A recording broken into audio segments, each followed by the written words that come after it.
Hello, and welcome to the M.O.W. channel. Today we are talking about a criminal who wanted to be famous and even wrote a book about his crimes, the serial killer Edward Edwards. Please hit the subscribe button. Let's begin today's case file. To understand the life of Edward Wayne Edwards, we need to look closely at the abnormal environment that shaped him from birth. He was born on June 14, 1933, in Akron, Ohio, with the given name Charles Wayne Murray, but his beginning was far from blessed. When he was very young, his mother ended her own life, teaching him early that the world was unsafe and that even the closest person could abandon him. His father, dependent on alcohol and living a reckless life, had no willingness to care for him. Edwards was eventually placed in St. Vincent Orphanage, a Catholic institution. What he experienced there became a key psychological trigger in his transformation into a brutal serial killer. In his autobiography, he recalled that the discipline from the nuns felt less like education and more like torture. Severe beatings followed even small mistakes, and emotional humiliation became routine. In this environment, he did not develop empathy for others. Instead, he learned to hide pain, endure it, and manipulate people to protect himself. Inside that closed institution, he observed how power worked and saw firsthand how the strong ruled the weak, forming a twisted personal value system. By the time he reached adolescence, Edwards was already out of control. He mocked the rules of school and the orphanage, constantly sneaking out and stealing. Crime was not just survival for him, it was revenge against an oppressive system, and the only way he felt he could prove his existence. Juvenile detention did not reform him. To him, it was more like a military school, where he could study better criminal techniques. There, he exchanged ideas with other offenders and learned how to avoid the law and exploit human psychology. After being released as an adult, he made no effort to settle down. He briefly joined the Marine Corps, dreaming of a clean identity and a stable status, but the strict hierarchy and discipline clashed with his rebellious nature. Unable to endure military life, he repeatedly went absent without leave. On the run from investigators, he wandered the country and discovered a strange sense of excitement in living as a fugitive. He was eventually discharged in disgrace,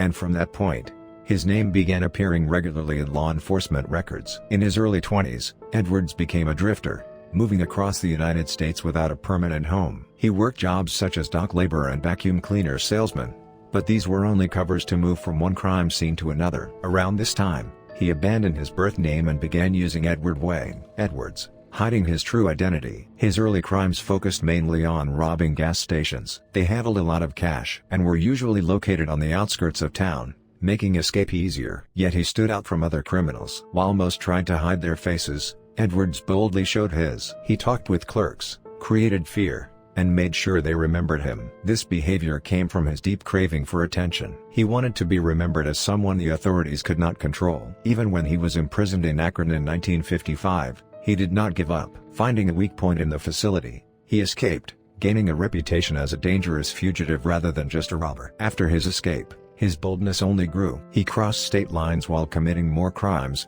as if mocking investigators. He impersonated federal officials, deceived people, and took their money, constantly refining his scams. He believed he was smarter than the police, and in many ways, the outdated investigative systems of the time struggled to track someone moving across states. These successes fed his sense of superiority and convinced him he stood above the law. Traveling across the country, he learned geography and scouted, hiding places that he would later use during his murders. One of the most notable moments in his early career came in 1961, when he landed on the FBI's 10 Most Wanted list. J. Edgar Hoover labeled him an extremely dangerous threat to society. Instead of feeling ashamed, Edwards treated the listing like a badge of honor. He was thrilled to see himself on front pages and to become nationally wanted. For him, being on that list represented the fame he had always craved. Even while on the run, he saved newspaper articles about himself and bragged about how impressive his escapes were. His obsession with notoriety would later drive him to publish his autobiography and appear on television shows. When he was finally captured in Portland, Oregon,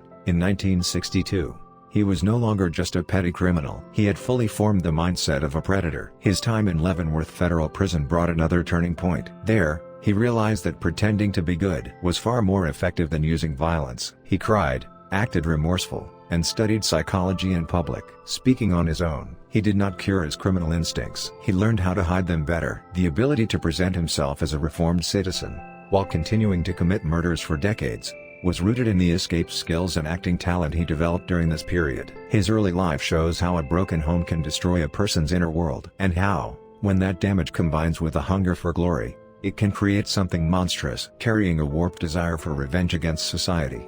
He stepped back into the world, ready for bigger crimes. The meticulousness, boldness, and cold view of people as tools that formed during these years became the warning signs of the horrific serial murders yet to come. The most astonishing part of Edward Wayne Edwards' criminal history is not simply that he managed to evade the law, but that he boldly stepped into the spotlight and glorified himself. When he was arrested in 1962 and sent to Leavenworth Federal Penitentiary, he was still seen as nothing more than a dangerous escapee and robber. But behind the cold prison bars, he began planning a carefully staged performance that would completely change the rest of his life. He exploited the strict rules of the prison system and promoted himself as someone who had embraced religious faith and was now working hard to atone for his past sins. This was not a sincere change of heart, but a calculated survival strategy and the creation of a perfect alibi for the far greater crimes he would commit in the future. When Edwards was paroled in 1967, he emerged as someone entirely different from Charles Wayne Murray or the once-wanted fugitive Edwards. Instead of hiding his criminal past, he openly highlighted it and reinvented himself as a motivational speaker who preached how dramatically he had changed. He traveled across schools, churches,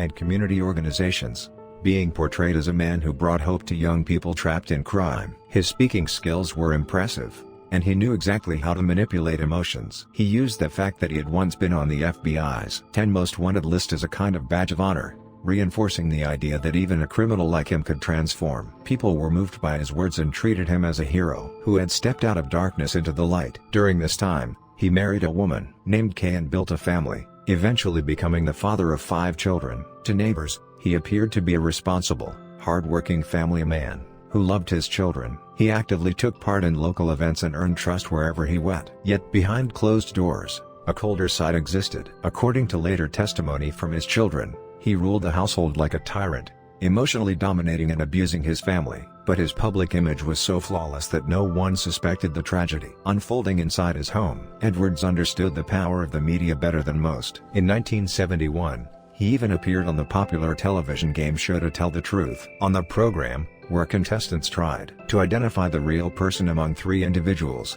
he introduced himself as a reformed criminal and won widespread public sympathy. He later appeared on shows like What's My Line, gaining national recognition. His boldness didn't stop there. In 1972, he published his autobiography, The Metamorphosis of a Criminal. The book described his childhood abuse, his life as a fugitive, and the supposed epiphany he claimed to have experienced in prison. Through it, he portrayed himself as a victim of society who had risen above hardship to become a better man. Shockingly, records show that even FBI Director J. Edgar Hoover responded positively to the book's publication, a sign of just how convincing Edwards' deception was. He promoted the book through countless interviews, and the public completely fell for the performance that hid his true nature as a killer. He dismissed his crimes as youthful mistakes and promised to devote the rest of his life to serving society. But the goal behind all this public activity was clear. By becoming famous, he hoped to free himself from suspicion. Even if he appeared as a possible suspect in a case, it would be difficult for people to doubt someone celebrated as a symbol of redemption. In reality, he used speaking tours as an excuse to travel freely around the United States,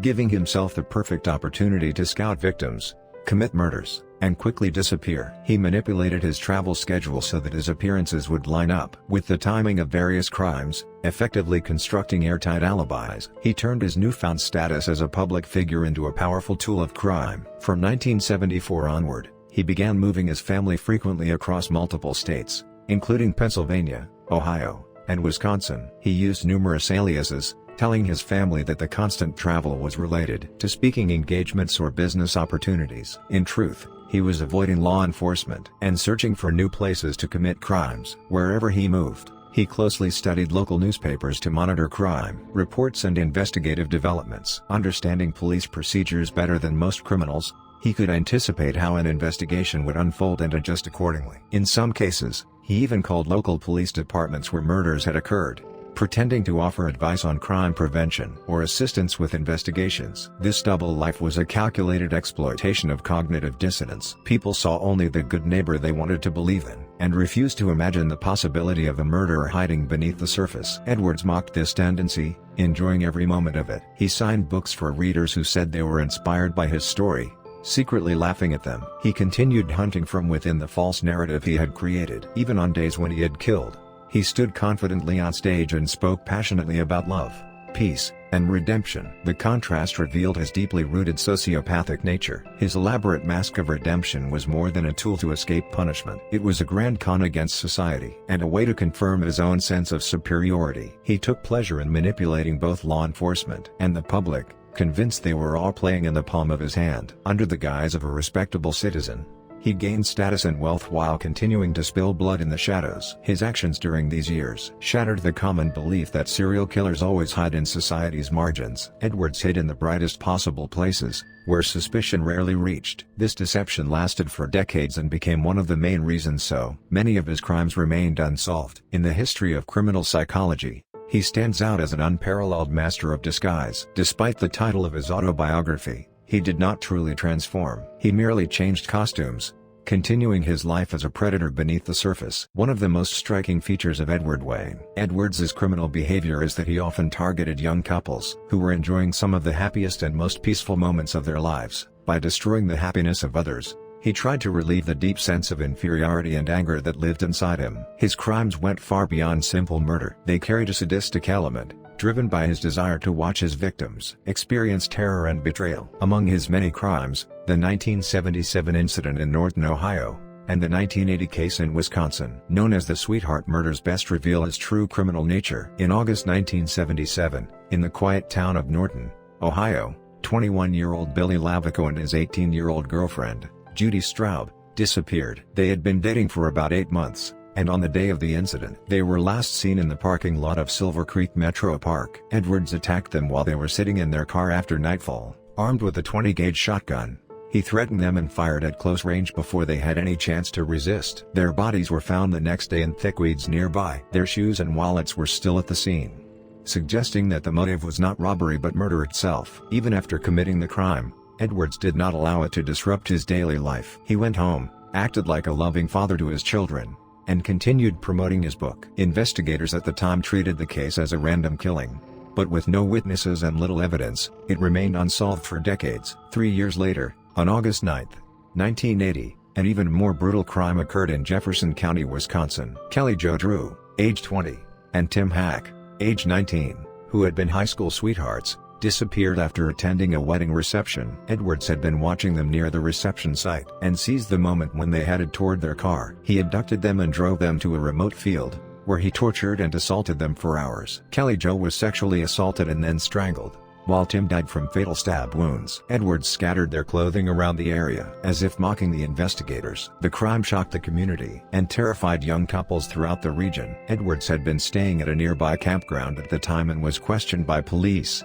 yet he managed to deflect suspicion by emphasizing his reputation as a motivational speaker and crime prevention advocate. His carefully crafted image and seemingly solid alibi clouded investigators' judgment, and he left Wisconsin freely. An analysis of Edwards' methods shows just how meticulous and calculating he was. Before committing a crime, he would scout locations where couples frequently spent time and repeatedly study possible escape routes. He preferred places like parks and wooded areas, where law enforcement presence was weaker. When attacking, he used not only weapons, but also his physical size and intimidating voice to heighten psychological fear. He later admitted that seeing his victims beg for their lives made him feel almost godlike. To avoid leaving evidence, he wore gloves and sometimes disturbed the scene, showing a strong understanding of police procedures. Knowing that DNA technology at the time was limited, he believed that bodily fluids or hair traces would never lead back to him. His obsession with targeting couples stemmed from a twisted sense of jealousy. Raised in an orphanage without parental love and shaped by a chaotic youth,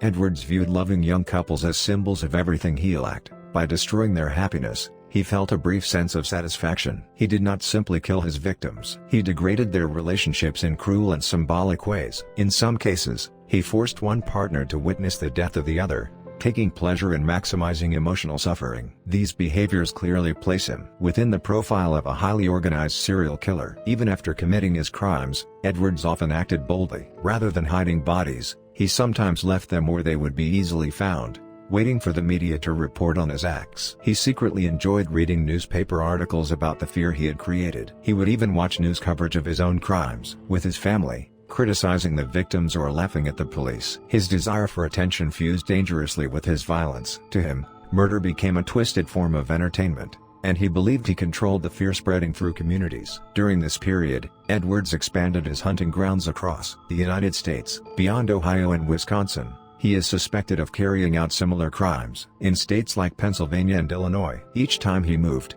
he adopted a new identity and cut off any links that might connect him to previous crimes. He told his family they were moving for business opportunities, when in reality, he was either escaping tightening investigations or chasing a new thrill. His constant movement made it extremely difficult for law enforcement to connect the dots between cases in different states. Edwards understood the weaknesses in the legal system and exploited them to sustain his killing spree for many years. Ultimately, the murders of young couples during this era revealed the true depth of his evil. He turned lives that symbolized love and hope into sacrifices for his own warped desires. The scenes he left behind inflicted lifelong trauma on families and shattered the peace of entire communities. Edwards believed he could hide his crimes forever, but the traces he left behind and the persistence of the victims' families eventually brought the truth to light. Through advances in forensic science, these cases mark the darkest chapter of his criminal career, a period when his cruelty and cunning reached their peak. Among the countless crimes committed by Edward Wayne Edwards, the one that shocked the public and criminologists the most was the murder of his adopted son,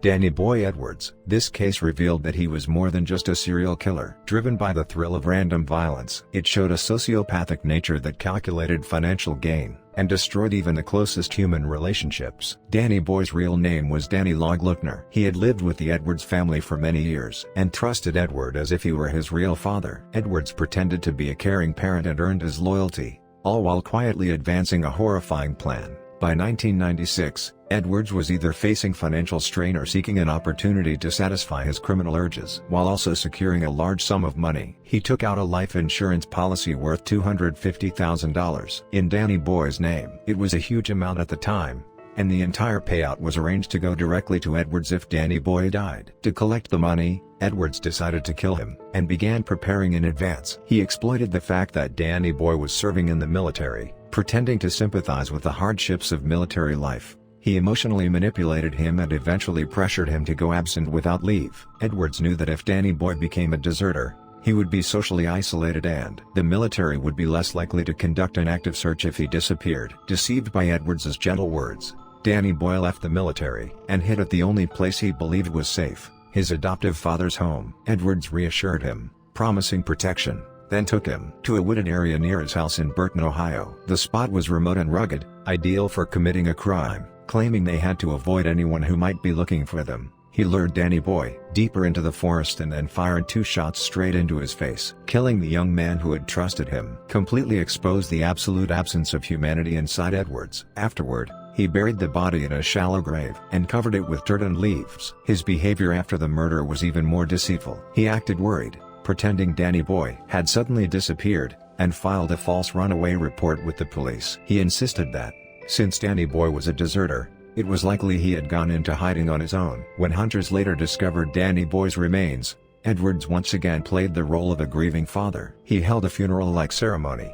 gained sympathy from people around him, and soon filed a claim with the insurance company. Investigators treated the case as a suicide, an accident, or a crime committed by an unknown offender. Edwards collected the entire $250,000 without difficulty and used the money to fund a more comfortable lifestyle and future crimes. What stands out most in this case is how Edwards turned the sacred idea of family into a tool for murder. He fed lies to his own children about Danny Boy's death and used his entire family as props to support his alibi. His daughter April later recalled how terrifying it was to see her father remain eerily calm, occasionally making sarcastic jokes after Danny Boy's death. Edwards felt a powerful sense of superiority, convinced that he had once again outsmarted the law. He treated the murder as proof of his criminal brilliance. During this period, Edwards also played a dangerous game with the FBI and local police. In 1993, he sent a letter claiming he was writing a new book based on his experiences meeting criminals and asked for access to national crime records. He boasted of connections with former director J. Edgar Hoover and acted as though he were a trusted partner of law enforcement. His real goal was to monitor the progress of investigations into Danny Boy's death and other murders involving young couples. He wanted to mock the authorities and prove that he could operate above them. The murder of Danny Boy marked a turning point in Edwards's criminal life. His earlier crimes often targeted strangers and were driven by impulse or predatory planning, but this crime was rooted in greed and the deliberate destruction of a personal bond. Through it, He demonstrated that he was completely severed from any sense of love or trust. Killing for insurance money revealed a level of evil that is difficult to comprehend. To Edwards, even the life of a young man who called him father was disposable if it meant financial gain. During this time, Edwards believed his crimes would remain buried forever. With the money from the insurance policy, he moved more boldly from place to place and invented new identities to hide who he really was. Yet doubt was beginning to grow inside his own family. Danny Boy's death may have seemed like a successful crime to Edwards, but for his daughter April, it became the moment she recognized the true horror of her father. Edwards believed he had complete control, but Danny Boy's unjust death eventually became crucial evidence that led to his death sentence many years later. This tragic case stands as the darkest symbol of his life of crime, revealing the most cowardly and vicious side of Edward Wayne Edwards. His betrayal and greed show us, with chilling clarity, the worst evil that a human being can embrace. The fortress of lies that Edward Wayne Edwards had spent decades building did not crumble because of powerful outside investigators. It began to fall apart because of the courageous decision made by the very family he had controlled and oppressed up close. His daughter, April Balashu, grew up with an indescribable sense of fear and unease surrounding her father. On the surface, he pretended to be a reformed criminal and motivational speaker who earned public respect.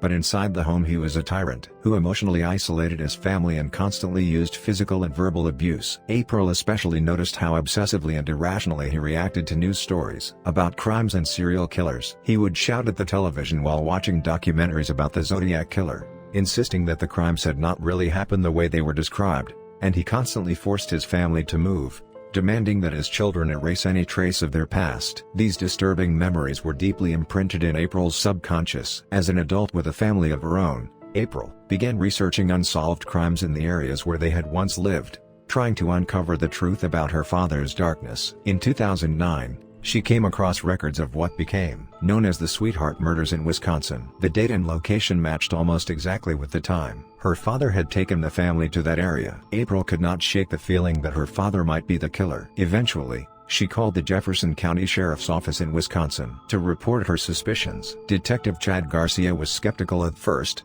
but the detailed timelines and information April provided were far too precise to ignore. Modern forensic science ended up playing a decisive role in sealing Edwards' fate. Investigators pulled microscopic biological evidence from old crime scenes and applied cutting-edge DNA technology. The results were shocking. DNA from crime scenes decades earlier matched perfectly with that of a 76-year-old man living in Louisville, Kentucky. Edward Edwards. When investigators arrived at his home in July 2009, he appeared as a frail old man who barely had the strength to resist. Neighbors were stunned, as they had always believed. He was a friendly and sociable elderly man, but his mask ended there. Once in prison, Edwards seemed almost to relish the fact that his crimes were finally exposed. During interviews with investigators, he began confessing to murders, one after another. He described in detail the killings of Billy Lavico and Judy Straub in Ohio in 1977, and he admitted to murdering his adopted son, Danny Boy, in 1996. He spoke as if he wanted to show off how long he had mocked law enforcement,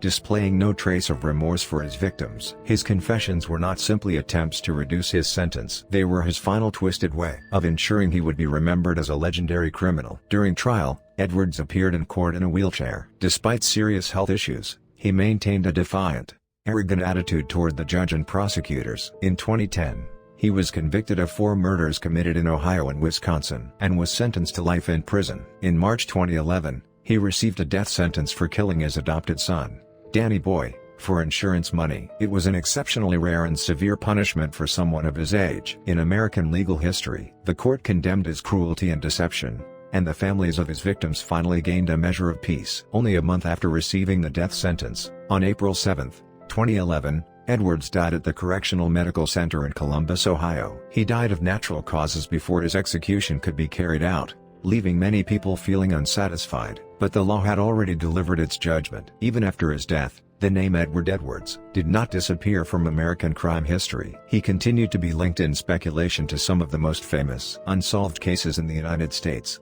including the Zodiac killings, the Black Dahlia case, and the murder of John Benet Ramsey. Some researchers, including former detective John Cameron, argued that Edwards structured his crimes like artistic puzzles and left traces at legendary crime scenes. Although many of these claims have been criticized for lack of evidence, His intelligent, criminal methods and manipulation of the media were enough to fuel suspicion. Edward's story carries strong lessons for criminology. He proved that a serial killer does not always hide in society's darkest corners. Sometimes, he can stand in the spotlight, writing books about his crimes, appearing on television, and deceiving the public without arousing suspicion. This duality exploited the cognitive blind spots of society and served as a warning about the dangers of modern media. His capture also reminded the world that no matter how calculating a criminal may be, he can never fool the eyes of those closest to him forever. The courage shown by his daughter April became the key to solving cases that had remained mysteries for decades. Finally, the records and confessions Edwards left behind force us to confront difficult questions about how society views criminals. How could one person live for so long as both a seemingly ordinary family man and a ruthless killer? Until the end, he treated his crimes as a twisted game and lived inside a fictional narrative he created for himself. Though his final days were spent dying quietly in prison, the shadow of his evil continues to inspire fear and caution. Edward Wayne Edwards did achieve the fame he craved, but not as a hero. Instead, he is remembered as one of the most despicable and deceitful criminals in history. His miserable end once again affirmed that truth eventually wins, and many clues connected to his crimes are still being pursued today.